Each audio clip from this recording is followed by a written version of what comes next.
Iran ने America के साथ जेनेवा मुज़ाकरात में यूरेनियम की अफसूदगी महदूद मुद्दत के लिए रोकने की पेशकश कर दी। ईरानी अहदेदार के मुताबिक जेनेवा मुज़ाकरात के पहले दौर में ईरान ने तकनीकी शवाहिद पेश किए। शवाहिद से साबित होता है कि ईरान एटमी हथियारों के हुसूल का इरादा नहीं रखता। बातचीत में मिसाइल या दिफाई प्रोग्राम से मुतालिक कोई चीज़ शामिल नहीं थी। ईरान ने अमेरिका के साथ जेनेवा मुज़ाकरात में यूरेनियम की अफसूदगी महदूद मुद्दत के लिए रोकने की पेशकश कर दी। ईरानी अहदेदार के मुताबिक जेनेवा मुज़ाकरात के पहले दौर में ईरान ने तकनीकी शवाहिद पेश किए।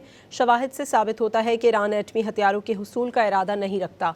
बातचीत में मिसाइल या दिफाई प्रोग्राम से मुतालिक कोई चीज़ शामिल नहीं थी। ईरान ने अमेरिका के साथ जेनेवा मुज़ाकरात में यूरेनियम की अफसूदगी महदूद मुद्दत के लिए रोकने की पेशकश कर दी। ईरानी अहदेदार के मुताबिक जेनेवा मुज़ाकरात के पहले दौर में ईरान ने तकनीकी शवाहिद पेश किए। शवाहिद से साबित होता है कि ईरान एटमी हथियारों के हुसूल का इरादा नहीं रखता।